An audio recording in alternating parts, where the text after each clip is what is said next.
Good morning, this is Pixie doing another video, and law of attraction actually. I saw some videos about the law of attraction, about focusing on this single thought and getting what you want.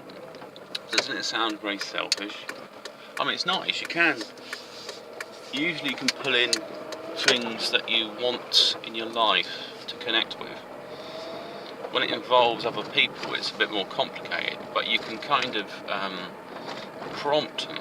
So you're sending a thought over there, and there's that kind of connection. And you may, if you've got a strong enough bond with the person, then it's likely you would be able to meet up with them or communicate with them.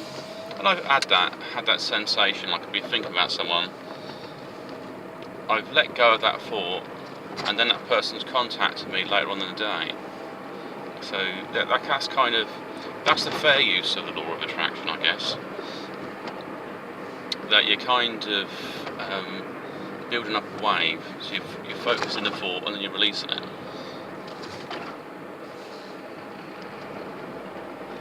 But I think the idea of, if I just focus manifest money and stuff like that, I think something's quite misdirected about that, because money is its own magic. You know, it's paper with a value that you want. You can't manifest, say, money in the bank. You can manifest towards, I mean, you can draw in. Manifest is probably the wrong word to use. It's more of a conjuration. Because to manifest something is to create something out of thin air. And I guess that's what they think their thoughts have created, what they desired, rather than that they've attracted that desire. And so there's kind of misunderstanding, so that's probably doesn't help if you're trying to think, well, I can just create money. What you could do, but you need to take the raw materials and create something with it. You've got that power anyway, but you need to put some work in it. You won't get anywhere without any work. And so what you're doing is like spirit work, you know, you work and you spiritually to obtain what you want. The most powerful alchemy is to change the internal function of you, inside you, and then that would project into the outer self. If you're unbalanced when you're trying to draw in things, you might get all sorts of strange results. And the universe is there to teach us as well, so if you just think, well, I deserve it because I'm special or something, it's probably not good enough. And then you see you're working against the resistance of other people.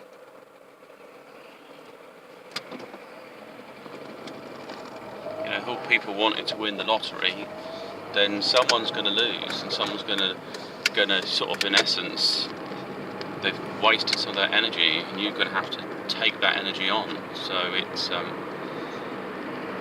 more complicated.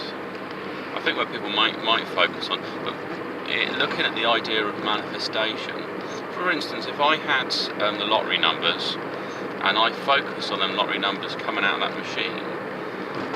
See, I'm not trying to read the machine, I'm trying to project the results of that into my reality, and that would be a manifestation, forcing something to happen that didn't happen, based on your pure will. And or there's a few different forms of magic. You can use an entity to project your will through them, and that's more clairvoyantness. It's more medium type stuff, that is, when you use spirit guides and other things.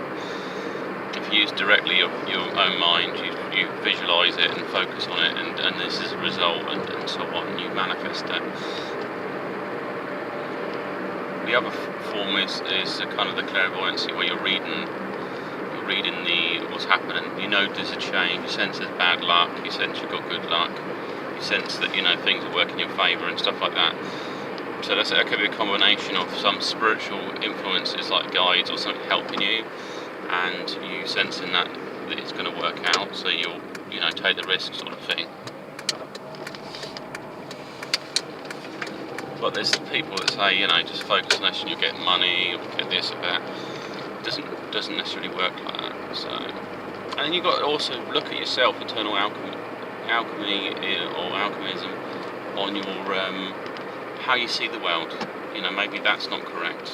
Rather than seeing wealth as money, see wealth as sometimes considered the material things. Could be the spiritual things you own. Could be knowledge. Maybe you want to own rare books and things. It's what drives you, what makes you feel good about yourself. You know, for some people, wealth is having a large group of friends that they can rely on and connect with. So it's important to define what it really is, wealth to you.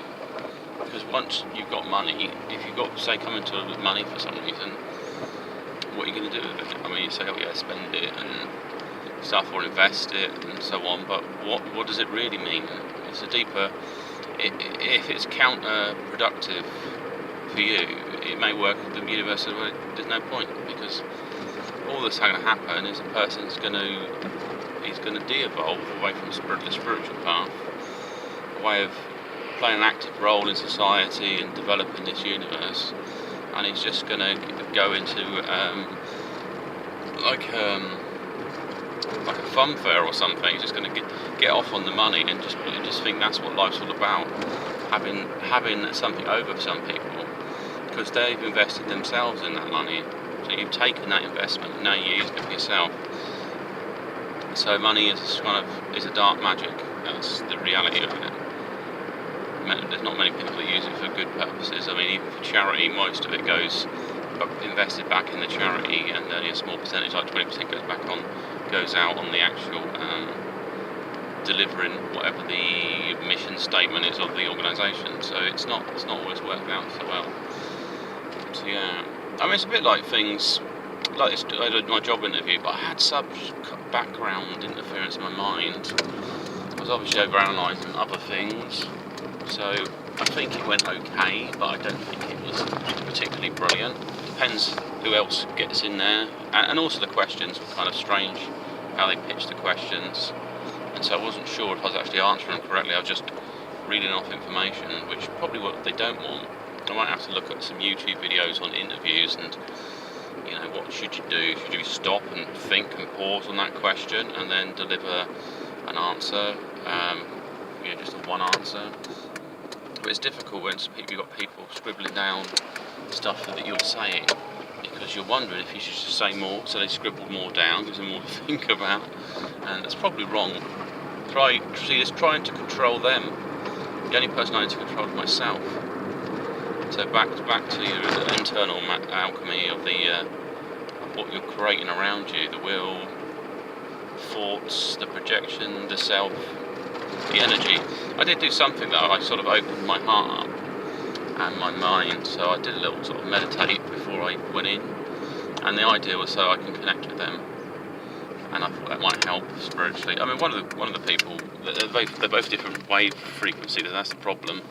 You've got a chap who's serious, and then you've got a woman who's bubbly.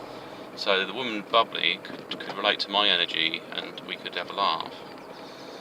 But the person who was serious, it turned him off. So it was very hard. You know, it had to be sort of completely neutral. And then they would be like, very quiet. He doesn't have much personality, but yes, he does. Looks like he would do the job. You know, be a sort of a mixed feedback. Anyway, we can sign off. That's what you're saying.